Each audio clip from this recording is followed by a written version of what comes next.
What is up, everybody? Welcome back to the Chug Nerd YouTube channel. Today I'm very excited. We have the very first episode of my new FAQ series. Let's roll the intro and then we can jump straight in to your questions.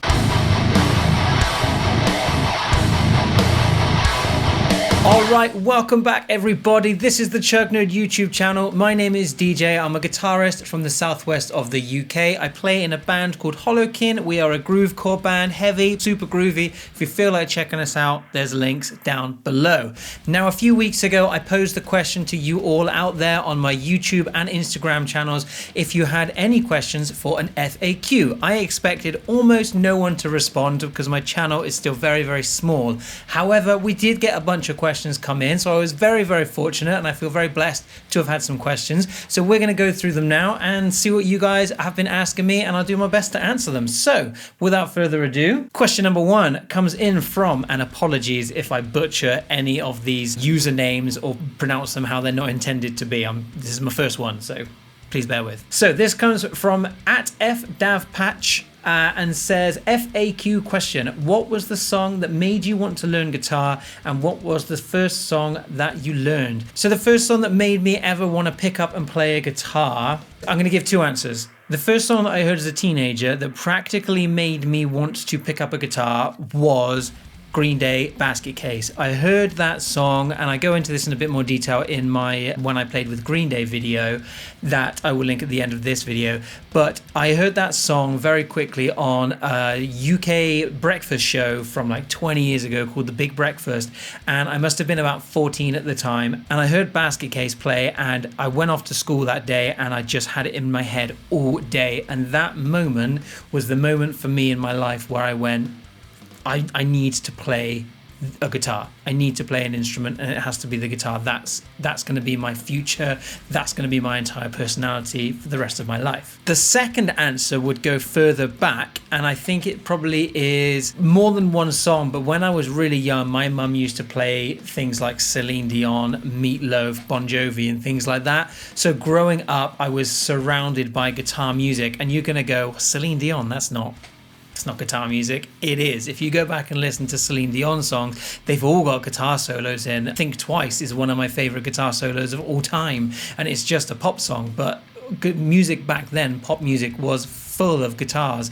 So growing up, it was just entrenched into my personality from super, super young, from as far back as I can remember. As for the first song I ever learned, I would say, I think, when I've been asked this before in other conversations with people, I think it was Paradise City by Guns N' Roses. I'm pretty sure that my first guitar lesson, my guitar teacher said, this is a G major, this is a C major, this is an F major, and if you play them all together, you can play Guns N' Roses. And I was like, thinking, wow, I'm as good as Slash. So I think that was the first song I played, and then over the next few weeks and months we added bits to it, like, you know, the do do do do do do do do do do do, those kind of bits, and we kind of built on it from there. But I think Guns N' Roses' Paradise City was the first song I ever learned. Thank you so much for your question. Question number two. So this question comes in from Jason Barrera 1638, and it wasn't specifically an FAQ question, but it was a question that I've had where I've had it asked a few times before. And Jason says, quick question, I notice you don't seem to like Fishman-Fluence moderns. I personally never played a guitar with those pickups, and you are even taking them out of your Les Paul. Do you prefer passive pickups? So I wanted to include this question in my FAQ because I thought it was a really good question, and I genuinely have had it a few times in the past.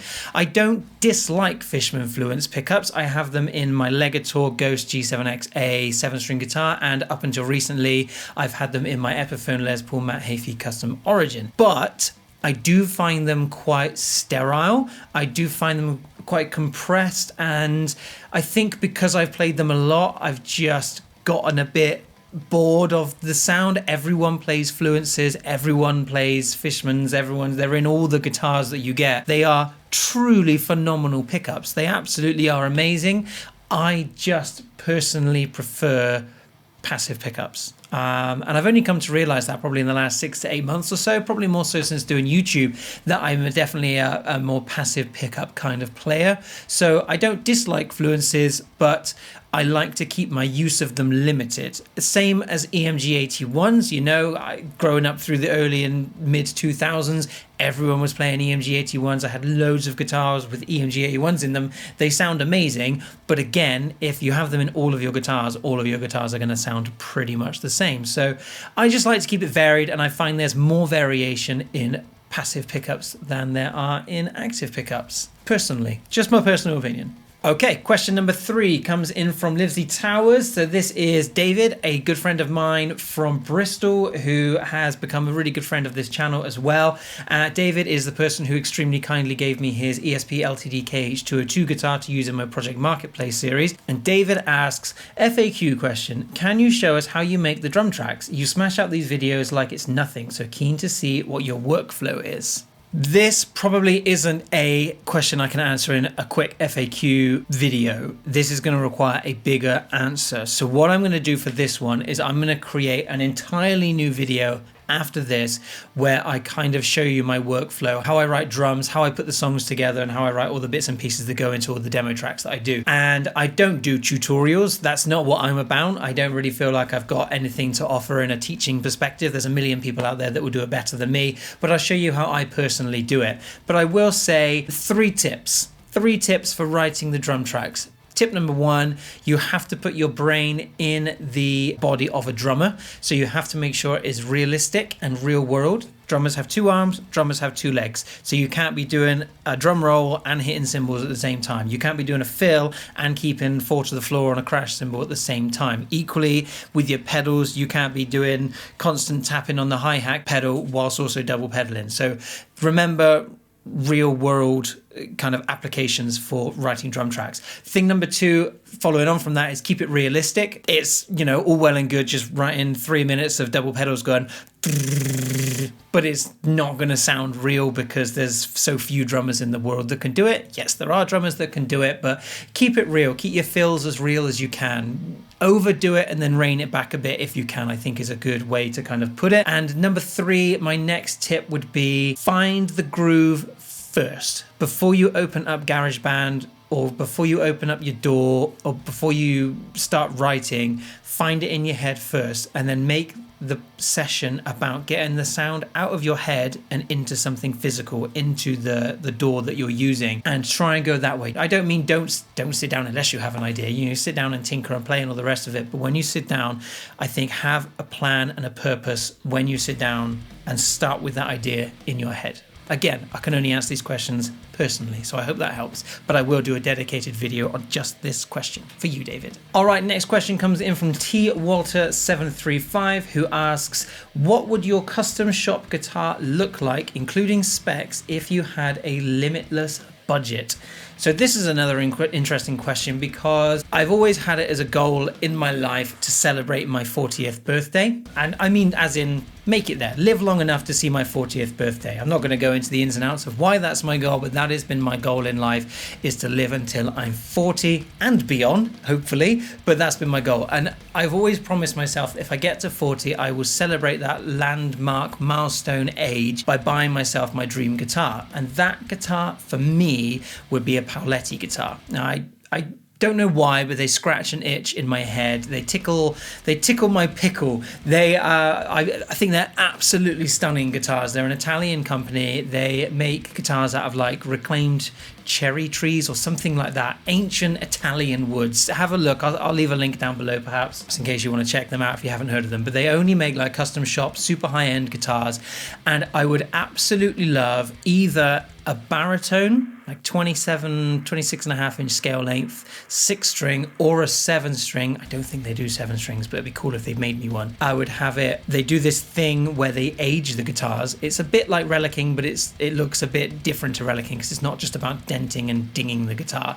It's like you finish it and then you refinish it over the top, and then they relic it down so you can kind of see, like all the paint that's patinaed over the years, like in a, fake way, but it looks awesome. So I would have probably like a sunburst guitar that had been repainted black, and then that black had worn through so you can see the sunburst in patches.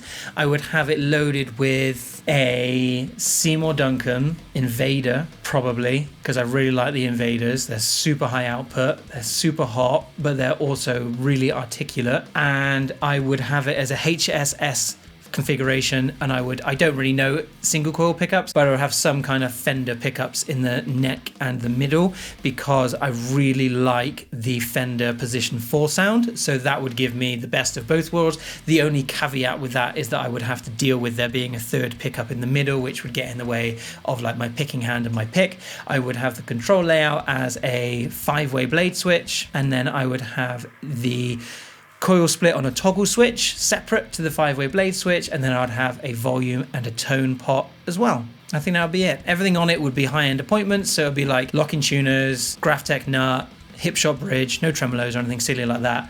And I think that would be my dream guitar. I think that would be my perfect dream guitar, a Paoletti. I hope that answers your question, and it's got my brain ticking now of how I can get a Paoletti before my birthday, which is at the end of December 2026. So this one comes in off of Instagram from AJ, and AJ has asked, do you have any official musical qualifications? If so, which ones? Thank you so much for your question, AJ. AJ is a buddy of mine from where I live, so hope you're doing well. So yes, I do have official music qualifications. I studied electric guitar through the London School of Guitar, London School of Rock, I can't remember what it was called back in the day, but I studied up to grade 7. I started grade 4, I got to grade 7, I did my grade 7 exam, I failed it by 1 point, and it disheartened me so much that I said I would never do a grade exam again. However, I still then continued to study my grades up to grade 8. Now, this is going back a while, so I can't remember much of it, but yes, I did study up to grade 8, officially up to grade 6, but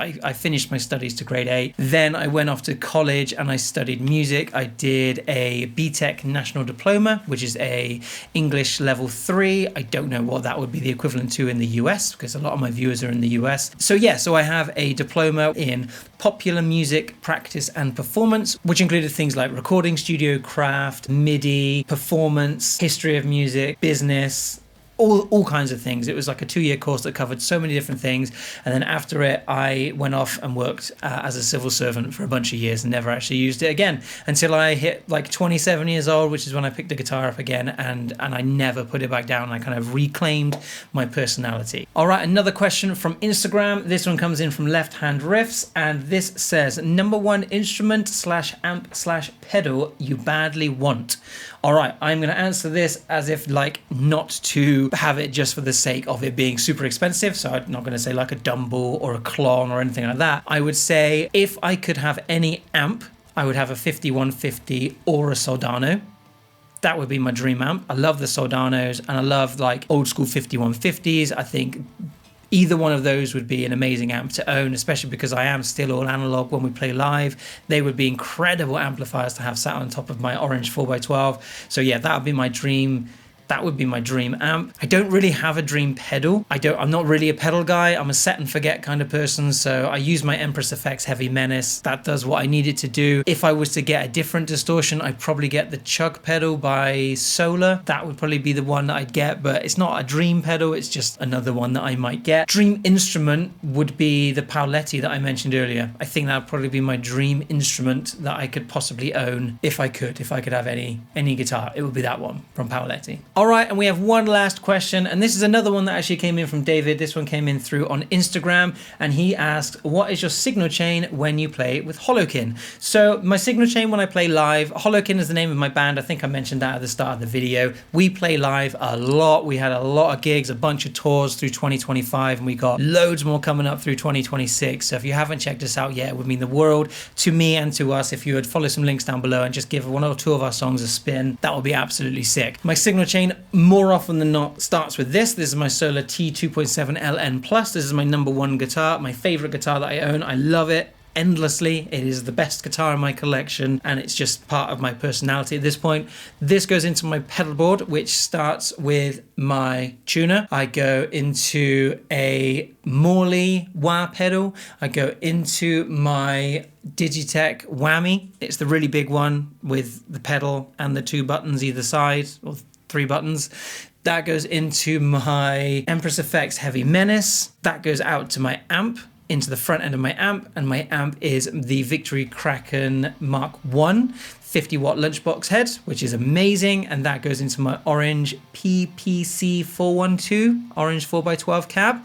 In between the head and the cab, we have a DI load box that I use. It's a Behringer one, and the reason we have it, it's not a load box, that's the wrong word. Because the Kraken doesn't have a line out, and we use in-ear monitoring, there's no way of us getting the guitar signal from my head into our ears. So that DI box sits between the head and the cab, and it's got an emulated 4x12 in it. And so I can plug the head into the DI box, and then it goes from the DI box into the cab, and then I take an XLR out of the DI box, and that goes to James, our singer, who's in charge of our backing tracks, and he then plugs that into a mixer so that we can get a guitar in our ears. Bo has the same thing because he also uses a Kraken. Also on my pedal board, I have the Strymon Big Sky, which is a reverb pedal, an amazing reverb pedal that I massively underuse. I don't use it to its full potential, but it sounds amazing, so it doesn't matter. And I also use the TC Electronics flashback pedal as well, and those go into the effects loop of my Kraken. Those are all powered by the Fender Engine Room Level 8, which does everything that I need it to do from a power perspective. It's super clean power. I never get any fuzz or crackle or anything like that. It's also got other little things on it like USB-C and USB-A outputs on it as well, so I can charge like my in-ear pack. I can charge my phone off it if I want to. It's really good. And that is all sat on top of a Pedal Train Classic. I think it's a Pedal Train Classic. It's one of the normal size Pedal Train pedal boards anyway. And that's it. That's my signal chains from start to finish. That's everything for today's video, for today's FAQ. I would love to do one of these every couple of weeks. So if you've got a question for a future FAQ, then please pop it in the comments down below. I would love to have a read of it and then get an answer for you in our next video. Thank you so much for joining me today, everybody. It means the world to me that you were here for this video, and hopefully I'll catch up with you again in another video very soon. Take care until then. In a bit.